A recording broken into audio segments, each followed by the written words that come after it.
Hello guys. आज हम कक्षा 5 जो गणित ज्ञान पाठ 21 जो हम पढ़ रहे थे इसमें का कितना सीखा 5। कल हम भाग पहला में प्रश्न नंबर 1 और प्रश्न नंबर 2 को सॉल्व किए थे। आज हम प्रश्न नंबर 3 से सॉल्व करेंगे। इसमें देखिए देखते हैं। प्रश्न नंबर 3 कह रहा है कि जूते का एक डिब्बा लेकर इसकी लंबाई चौड़ाई और ऊंचाई नापो। ऊंचाई नापो और इसका परिमाप और आयतन ज्ञात करो। देखिए पहले हम एक डिब्बा बनाते हैं। यहाँ पे आप लोग होगा तो उसका नाप लीजिएगा।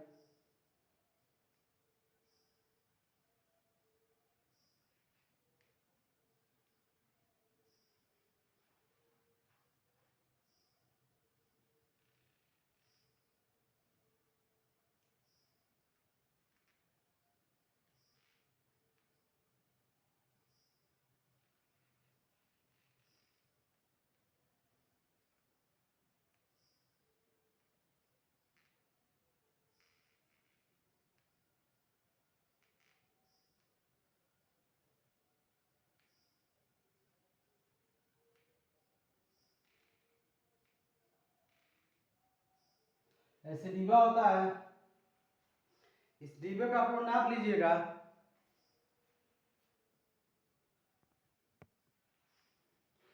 देखिए डिब्बा था ये हमारी लंबाई होती है, ये चौड़ाई होती है और ये ऊंचाई होती है। देखिए ये हमारा क्या हो गया, लंबाई। ये हो गया हमारा ऊंचाई। ऊंचाई ये हमारा हो गया चौड़ाई। ये हो गया। देखिए जब इसको नापेंगे तो लंबाई कितना हो जाएगा हमारा,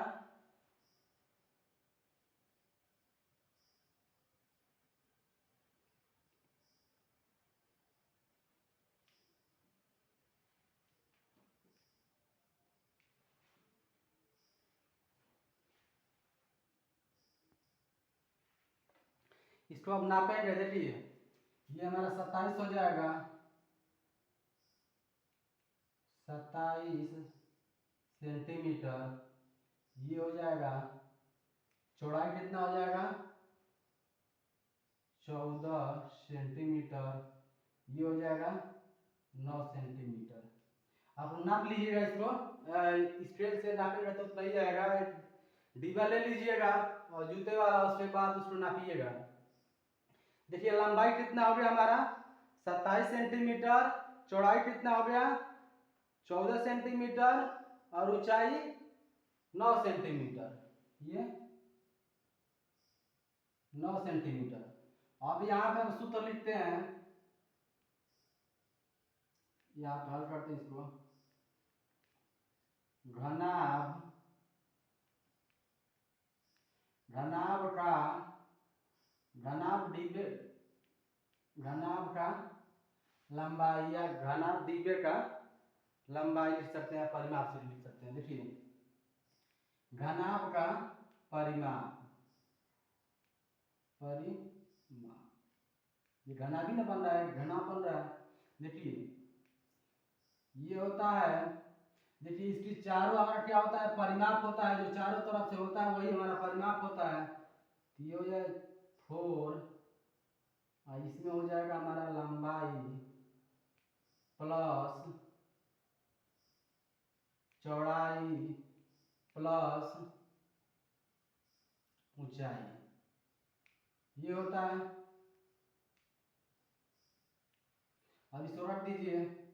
4 लंबाई कितना है, देखिए लंबाई कितना हमारा है 27 प्लस चौड़ाई कितना है 14 प्लस ऊंचाई कितना है 9 सेंटीमीटर। अब इसको जोड़ दीजिए। ये हो जाए 4। ये हो जाए देखिए 27 और 9 कितना होता है 36 और 36 और 14 होता है 50। अब ये हो जाएगा हमारा 4 पचे 20 यानी 200। 200 सेंटीमीटर, यानी देखिए परिमाप है ना, ये सेंटीमीटर में हो जाएगा। सेंटीमीटर ये हमारा एक आंसर हो जाएगा। देखिए परिमाप था। अब फिर यहाँ लिखेंगे हम लोग घनाभ का आयतन। घनाभ का आयतन ये होता है हमारा लंबाई गुणे चौड़ाई गुणे ऊंचाई।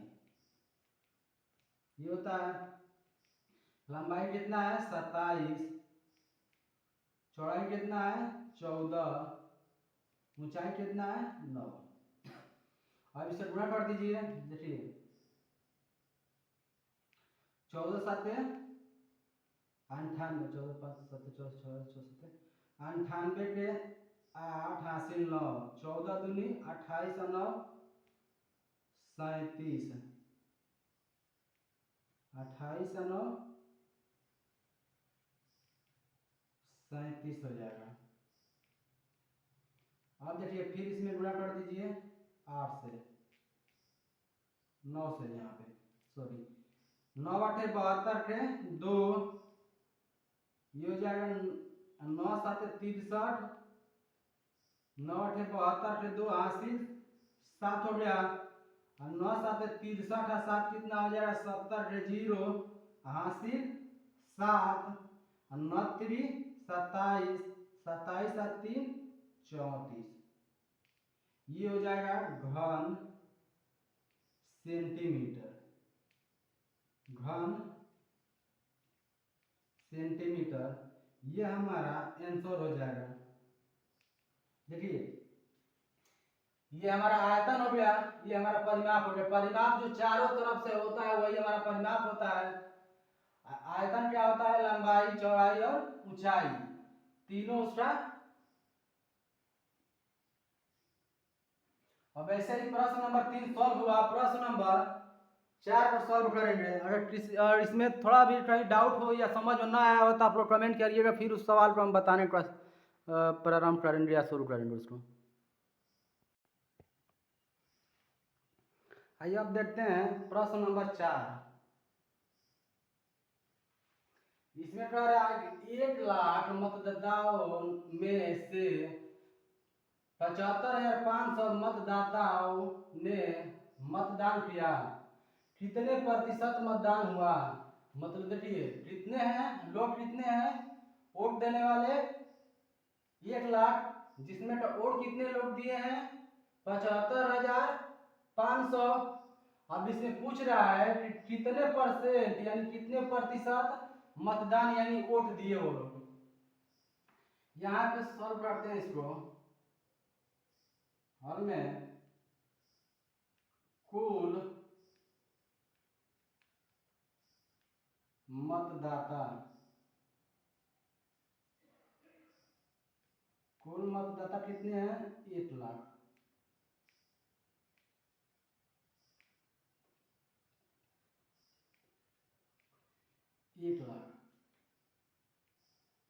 मतदान कितने किए हैं, मतदान यहाँ पे है किया गया मतदान, यानी मतदान मतलब वोट दिया गया। कितने लोग दिए हैं 75,500, ये लोग दिए हैं। अब इसमें पूछ रहा है कितने प्रतिशत मतदान हुआ। देखिए परसेंटेज जब निकालते हैं, देखिए लोग का पूरा नीचे मतलब इतना लोग हैं तो इसको क्या करेंगे यहाँ पे नीचे लिख देंगे, ये हमारा ऊपर हो जाएगा 75,500, ये हो जाएगा हमारा कितने हैं 1 लाख। इतने लोग में से कितने दिए हैं 75,500। आप लोग बताए थे कि परसेंटेज निकालने के लिए 100 से गुणा करते हैं और 100 से भाग करते हैं, ये बताए थे। जो हर में रहता है उससे कुछ नहीं करते, वो ऐसे सेम ही रहता है। अब देखिए, अब इसे काटिए, 2 जीरो से 2 जीरो कट गया, यहाँ पे 2 जीरो से 2 जीरो ये कट गया।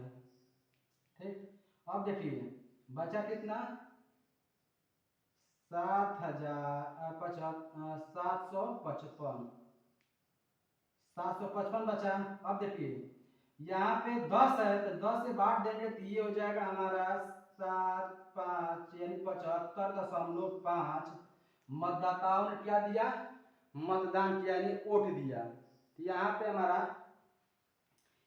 इतना 75.5% क्या किया, हमारे मतदान हुआ, मतदान हुआ। ये हमारा आंसर हो जाएगा, यानी ये हमारा आंसर हो जाएगा ये वाला 75.5% मतदान हुआ, ये हमारा आंसर हो जाएगा। ऐसे प्रश्न नंबर 4 सॉल्व हुआ, प्रश्न नंबर 5 सॉल्व करेंगे हम लोग।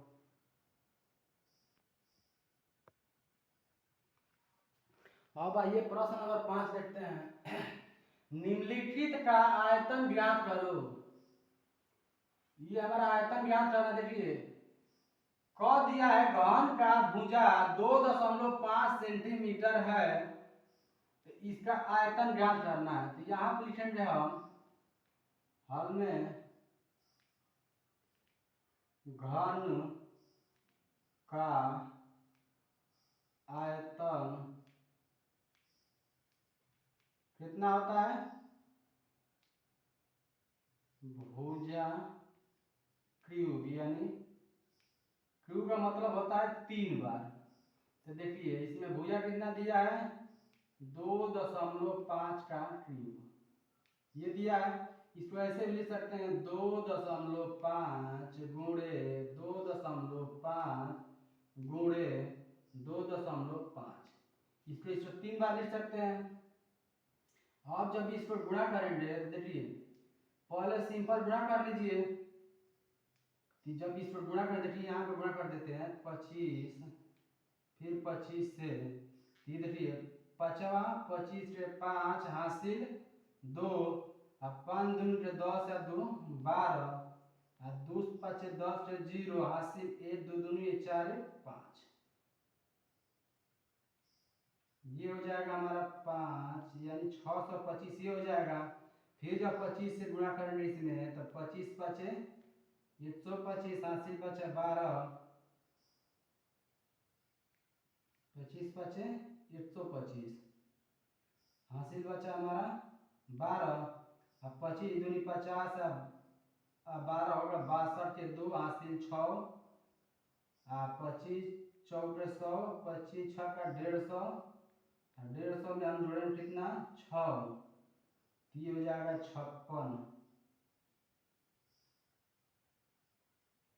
कितना हो जाएगा ये 25 6 का 150, 150 यानी 56, कितना हो गया 15,625, 15,625 यानी देखिए 15,625 ये हो जाएगा। हम गुणा करेंगे इसको तो गुणा कर लिएगा आपने। अब देखिए दशमलव कितने स्थान पे है, 1 स्थान 2 स्थान 3 स्थान, तो यहाँ से इधर ले जाइए, यानी दाएं से हम इधर आएंगे बाएं की तरफ, 1 स्थान 2 स्थान 3 स्थान, 3 स्थान यहाँ पे आ रहा है, ये हमारा हो जाएगा घन सेंटीमीटर। क्या हो जाएगा घन सेंटीमीटर, यही हमारा आंसर हो जाएगा, ये हमारा आंसर हो जाएगा यानी उत्तर हो जाएगा। ठीक, अब देखिए अब खत कह रहा है कि घनाभ की लंबाई 1.25 मीटर, चौड़ाई 0.75 मीटर तथा ऊंचाई 3 5 यानी 35 सेंटीमीटर है। तो ये हमारा आयतन ज्ञात करना। देखिए इसमें सेंटीमीटर दिया हुआ है, तो मीटर में जब चेंज करते हैं तो भाग देते हैं, और सेंटीमीटर में बदलते हैं तो गुणा करते हैं। देखिए ये दिया है लंबाई हमारा घनाभ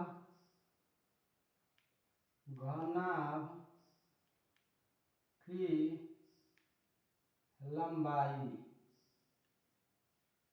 लंबाई कितना दिया है 1.25 मीटर। ये होता है हमारा 1 मीटर बराबर 100 सेंटीमीटर होता है ना 100 सेंटीमीटर। तो जब इसको हम करेंगे तो ये हो जाएगा हमारा 1.25 गुणे 100 से जब गुणा करेंगे तो ये हो जाएगा हमारा 125 सेंटीमीटर। क्या हो जाएगा ये सेंटीमीटर। अब ये चौड़ाई कितना है चौड़ाई घनाभ का चौड़ाई कितना हो जाएगा। अब देखिए ये दिया है 0.75 तो इसमें जब गुणा कर देंगे 100 से तो ये हो जाएगा हमारा 75 सेंटीमीटर। ठीक। अब इसमें जो ऊंचाई दिया है ऊंचाई दिया है 35 सेंटीमीटर। इसको तो चेंज करना नहीं है तो सेंटीमीटर में दिया ही है 35 सेंटीमीटर। अब इसका आयतन ज्ञात करेंगे हम लोग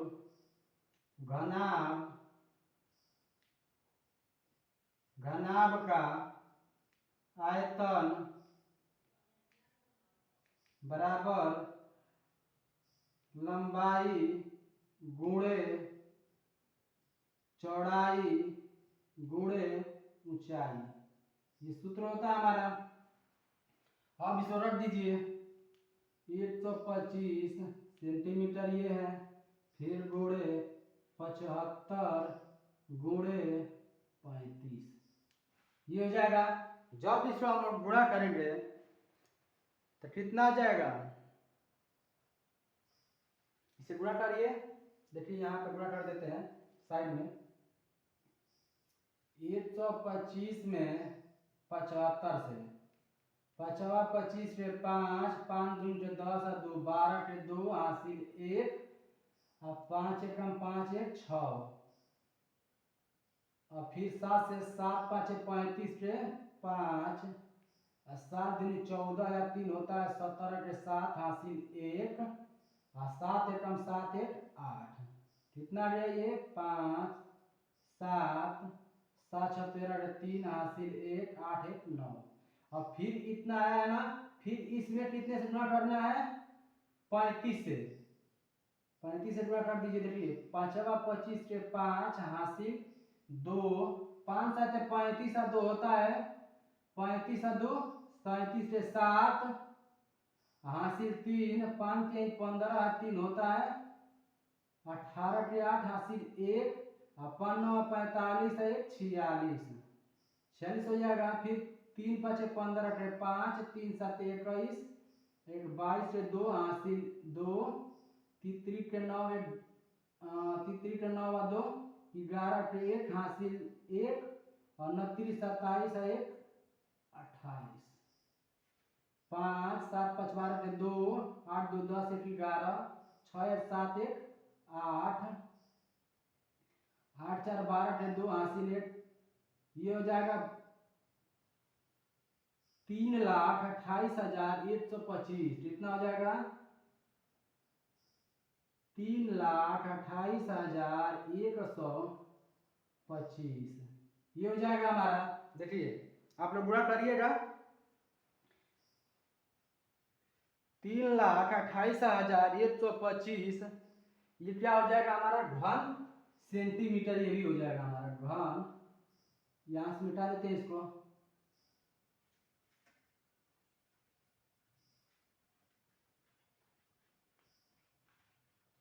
यहाँ हो जाएगा हमारा घन सेंटीमीटर। ये हमारा आंसर हो जाएगा ऐसे ही हमारा प्रश्न नंबर 5 सॉल्व हुआ। प्रश्न नंबर 6 को देखेंगे।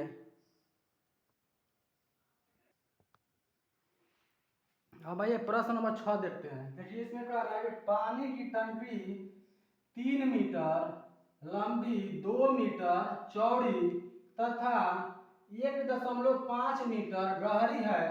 बताओ उसमें कितने लीटर पानी आएगा, जबकि 1 घन मीटर बराबर 1000 लीटर है। आइए इसको सॉल्व करते हैं हम लोग। पहले लिखेंगे पानी की टंकी की लंबाई, यहाँ पे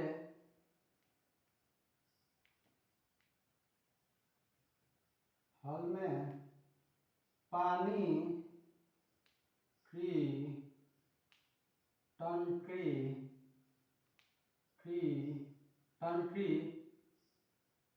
पानी की टंकी का टंकी की लंबाई, पानी टंकी की लंबाई, पानी टंकी की लंबाई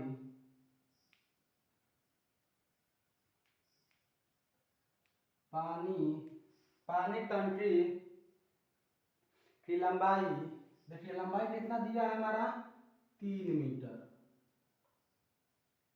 3 मीटर। अब देखिए ये पानी टंकी की चौड़ाई, चौड़ाई कितना दिया है 2 मीटर, 2 मीटर। अब फिर लिखेंगे तीसरे में पानी टंकी की ऊंचाई, यानी गहराई मतलब ऊंचाई, इसका गहराई लिख सकते हैं यहाँ पे 1.5 मीटर। अब सूत्र लगा दीजिए, पानी टंकी का आयतन या टंकी का आयतन लिख दीजिए यहाँ पे लिखेंगे हम लोग पानी टंकी की आयतन या टंकी का आयतन, यहाँ पे टंकी का आयतन क्या हो जाएगा, लंबाई गुणे चौड़ाई, लंबाई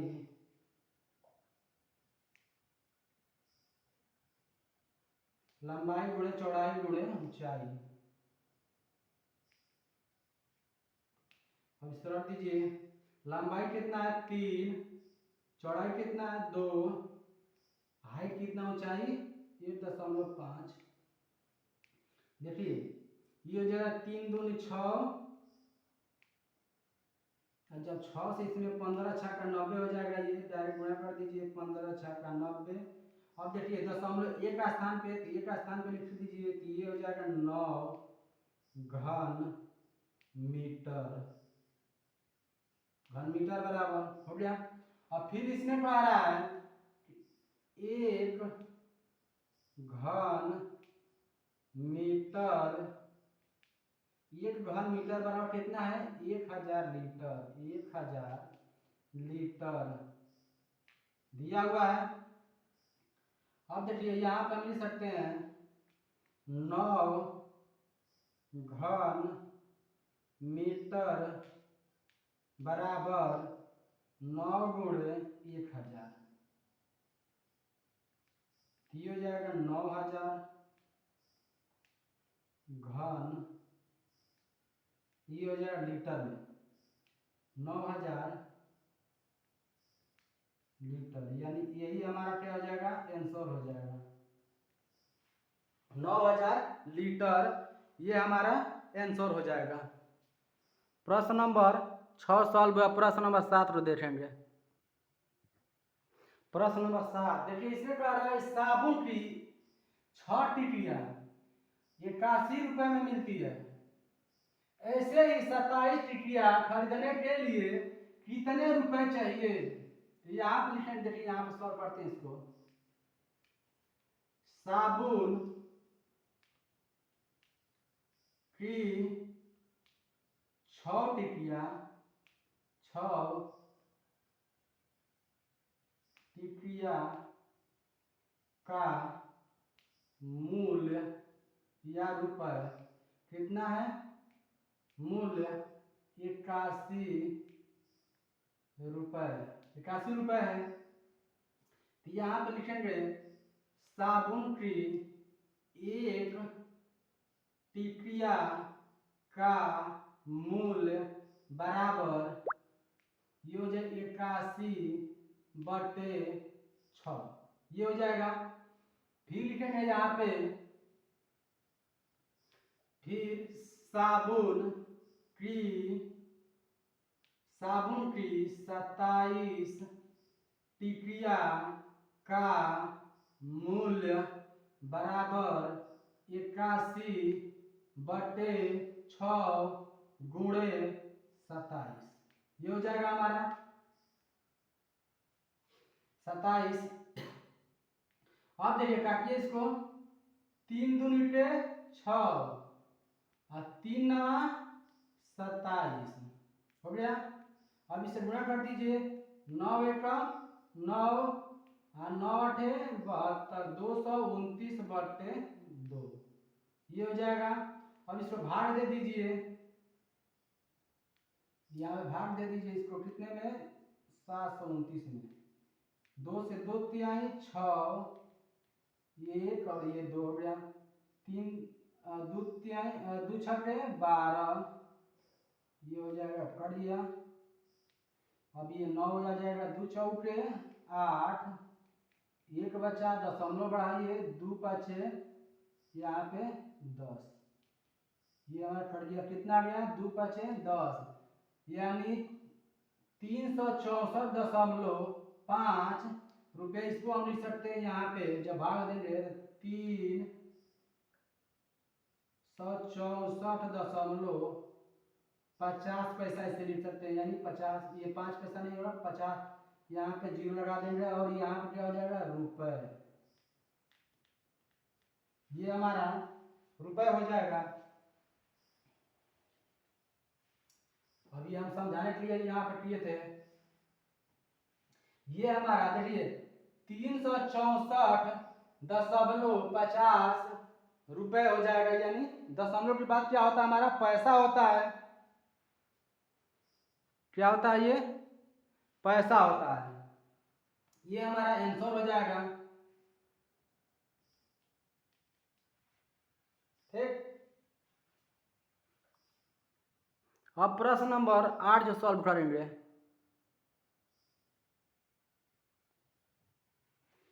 अब देखिए 8 नंबर क्या कह रहा है इसमें। प्रश्न नंबर 8, विद्यालय की सभी कक्षाओं की 1 माह की औसत उपस्थिति के प्रतिशत का विवरण दिया गया है। आंकड़ों को स्तंभ चित्र द्वारा प्रदर्शित करो। देखिए कक्षा 1 में 80 है, 2 में 90 है, 3 में 100 है, 4 में 95 है और 5 में भी 95 है। तो इसको लिखेंगे, पहले हम लोग सॉल्व करेंगे यहाँ से पैमाना, पैमाना, पैमाना बराबर 1 सेंटी, पैमाना 1 सेंटीमीटर, यहाँ पे पैमाना 1 सेंटीमीटर, 1 सेंटीमीटर बराबर 5%। ये हमने पैमाना एक रख लिया यहाँ पे। अब हम इसको आंकड़े बनाएंगे यहाँ पे। चलिए यहाँ से हम यही बना देते हैं। फिर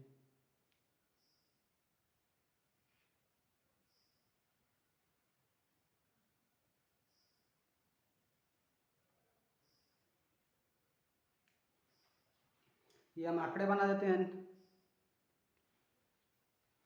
देखिए यहाँ से हम कर देते हैं 75 चालू है, यहाँ 75 से हम कर देते हैं 75, 80, 85, 90, 95 और 100 तक रख लेते हैं इसको। या इससे मतलब हो गया कि इसके नीचे और भी संख्या है, तो यहाँ हम 75 से ही दिए हैं, ये हो जाएगा हमारा। अब देखिए इसमें लिख सकते हैं हम लोग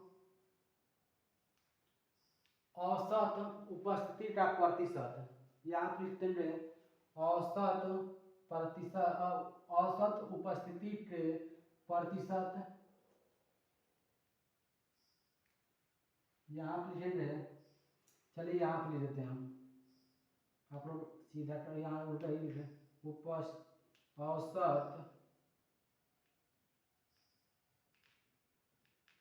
औसत उपस्थिति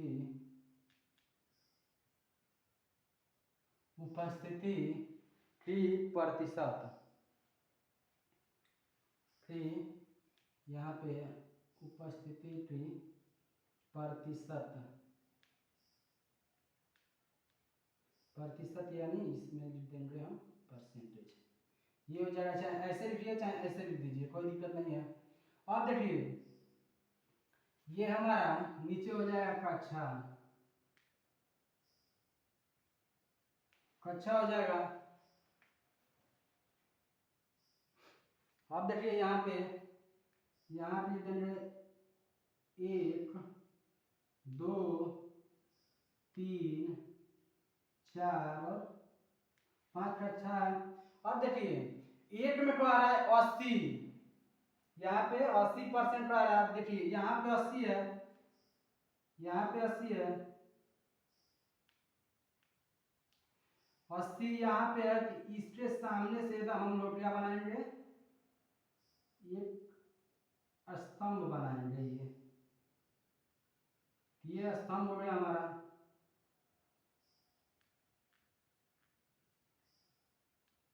यह स्तंभ हो गया कितने का, 80% का, 80% का। अब देखिए दूसरे में क्या आ रहा है, 2 में 90, देखिए यहाँ पे 90 है, तो यहाँ पे स्तंभ हम कहाँ से बनाएंगे, 90 से, यहाँ पे हमारा स्तंभ बन जाएगा 90 से, ये हमारा स्तंभ बन गया 90 से, यहाँ पे हमारा स्तंभ 90 से बन गया।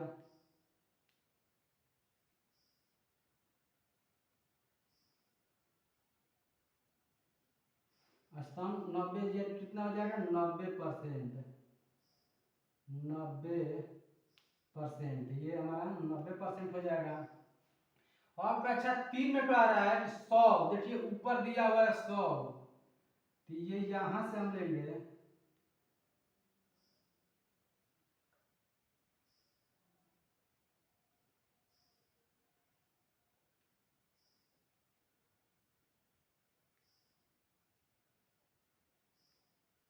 ये हमारा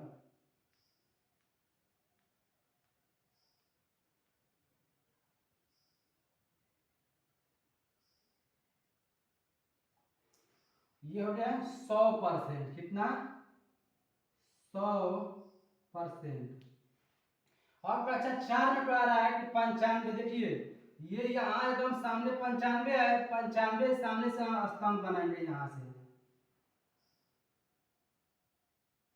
ये हमारा